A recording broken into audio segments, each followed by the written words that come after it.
Have you ever wondered if brands were human, what would their heartbeat be? If a brand could speak, what stories would it tell? Let's find out. Welcome back, everyone, to another captivating episode of Zishan's podcast, where we discuss all things branding and more. I'm your host, Zishan, and today we have a special guest with us, Zachary Cavanell. He's a business and brand strategist and the co founder of State Assembly. And together, we'll decode the essence of authenticity in brand building and know what the stories a brand's voice can tell. Zachary, we are thrilled to have you here with us today. With your extensive experience and expertise, you are the perfect guide to peel off the layers of authenticity in branding. And before we move on to the questions that need answering, could you share a glimpse of your journey for our audience, especially your transition from marketer to co-founding your own branding agency? Thank you, Zishan. I'm very honored to be on, so thank you for inviting me. It's very kind. For most of my life, I've gotten in some sort of trouble. Most of it was because I was questioning something. Why do we do it this way? Why are we making this hard? Why are you my boss?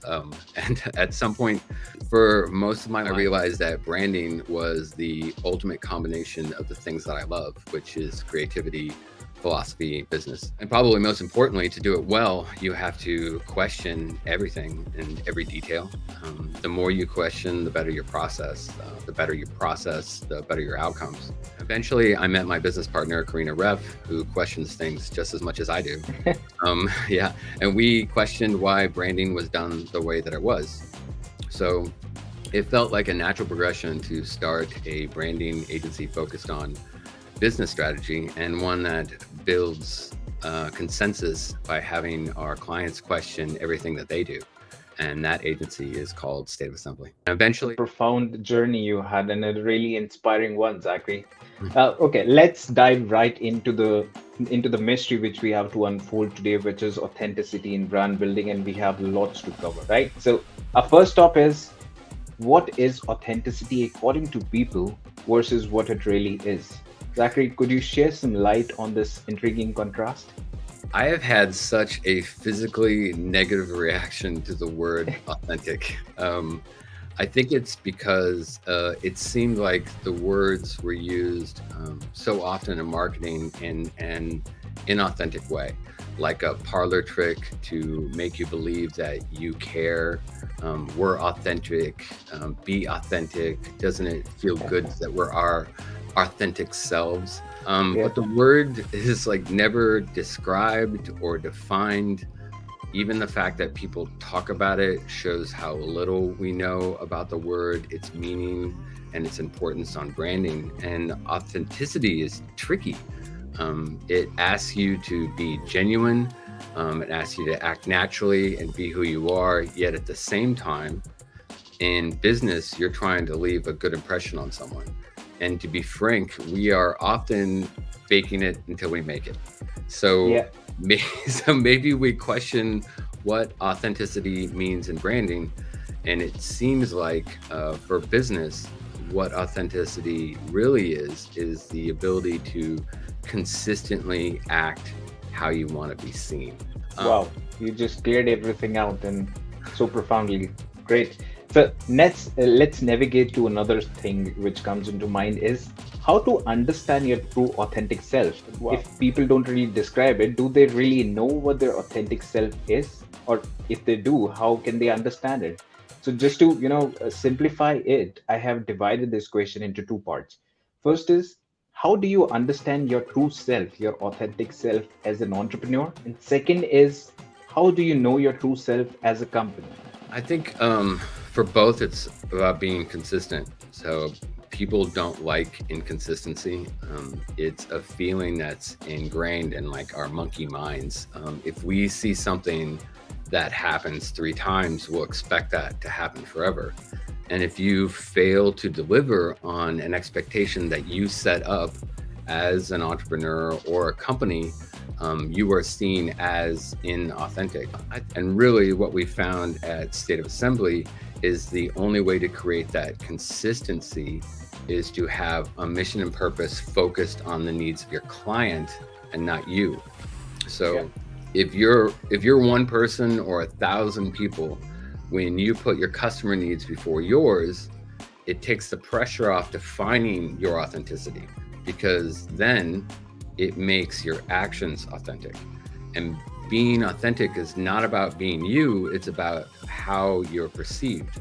If your actions seem authentic, then your actions will speak louder than your words. If you have to sum it up in one sentence, how can a company and an entrepreneur find their true authentic self? Know what their clients want. That sums it up nicely. Great. That was insightful indeed, and clears out so many things for me as well. I have a follow-up question though, Zachary. Does knowing your why helps understand authenticity better? If so, how? Yeah, knowing the reason why, totally, for sure. And knowing that authenticity is not about you will help alleviate that pressure to define it. Um, it also makes it much easier for your team to follow. It allows your team to drive consistency while keeping their personality, which is probably the most authentic trait. Uh, yeah. I have a contradiction here. So, first, we say that knowing the audience or the customer is more important, then we are also talking about knowing yourself is even more important or equally important, I'd say. So, when we say these two things differently, does they mean different, or is just that knowing yourself better enough to know that it's about clients, not you? It is a perception about knowing that well, for one, so branding is not necessarily about you. It's what you're trying to put out to the world. It is very important that you are representing yourself. It's kind of like that idea of um, if you want to be a certain kind of person, then you dress that way. Right. Because what you're doing is you're trying to show the world how you feel on the inside, not necessarily how you are. And um, that if and then if we keep that dressing up kind of ideal, if you dress differently every single day, then people will think you're a flibberty-gibbet. They will not know what to expect, and you don't know what to expect, then you do not feel confident.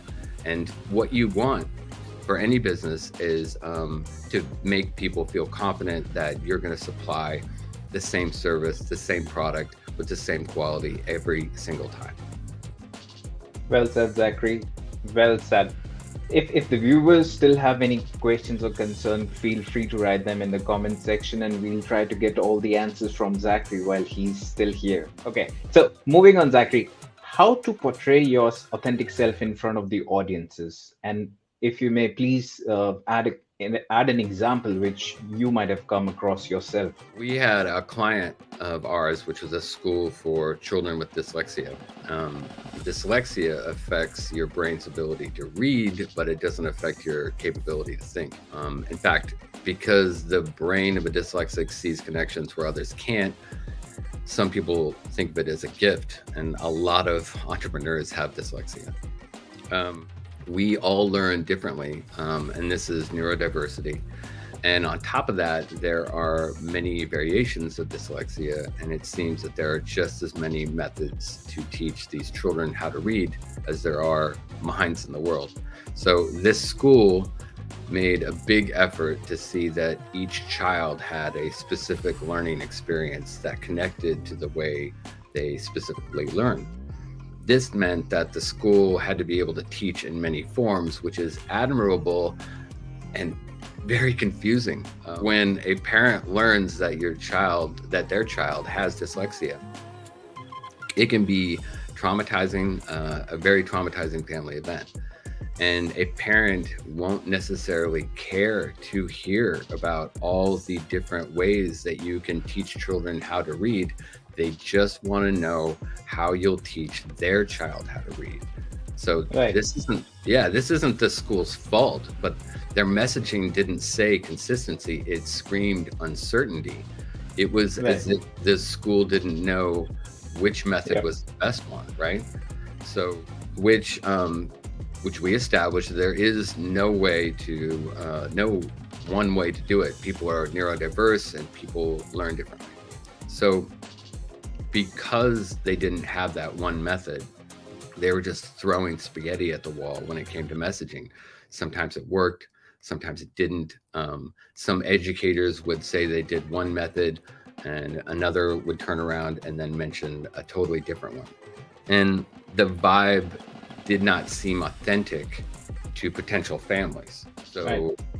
So our agency was able to talk the school's administration and the educators and the board through a practice that focused on a mission and purpose, not on what the school offered, but around what a family needed to feel. And what they discovered was that families needed to feel reassured that this school would find a way to teach their child how to read and feel confident with the way they learn. And when the mission and purpose was focused on the needs of the family, this locked the school into one goal. And every action from that point forward was towards that mission and purpose, which made them deliver on the expectations, which made them look consistent. And with every action, top to bottom, it was authentic to the family's goal. If we go back to wearing those clothes, they had the same clothes each and every day. They looked the same way each and every day. And that in its form is truly authentic. Zachary, in the beginning of a conversation, you started with something which is just sticking in my mind, and I want to get it out. You said that you have always been a person who, question things since you were young, probably, yeah. Mm-hmm. And I am also someone almost similar, if I have to go that way. That I also like to question things. Why is it this way? Why not that way? And why are we following this norm without even questioning it, etc., etc. So every culture has that distinction in them. Does brand experts or branding specialists have this thing in common? Have you come across more people who have this knack of, asking too many questions to find some answers which they don't have the answers to? Yeah, I don't want to put myself in line with this because I question things or you question things, but the people that I've read the most about, the people that I look up to, the people that are my personal heroes are irritatingly questioning everything. And that's really the only way that, so I guess the branding people that do well and successful, I think, are the people who are going to question, especially when they do things where they flip things on, they flip the script, they do something totally opposite. I mean, I'm sure that you have found, like I have found, that sometimes if you just take the total opposite approach, you find an answer, or you see something that maybe you weren't. Even if you were in high school or college and you took a debate class, there's a good chance that they told you to switch sides. And the reason why you switch sides is so you can question why you came up with that answer in the first place. And those who do not question, I think about their lives as a wonderful, as not much issues to deal with. But for me, I just can't. And I think that in branding, it takes that to do it well. Yeah, this was a bit off topic, and I didn't want to put you in that situation either. No, and you are on the right. If you question everything, I think that you're on the right path. That's great. So you're good, Zishan. Thank you so much. So, Zachary, that was brilliantly explained. The whole conversation was really nice. And as we come to the conclusion, could you, share some tips and tricks for the entrepreneurs and the people who are looking to build their brands through authenticity?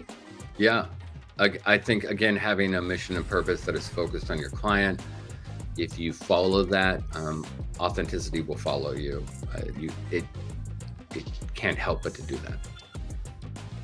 Zachary, thank you so much for all the profound insights that you have shared with us today with regards to authenticity and the question which I just pushed on you.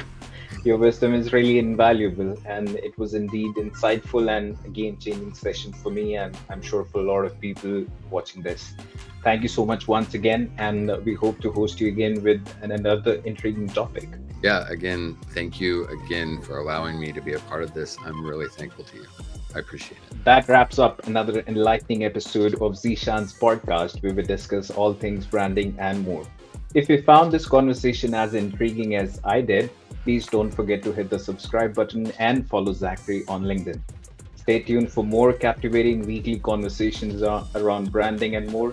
And as we say goodbye, let me leave you with a mantra.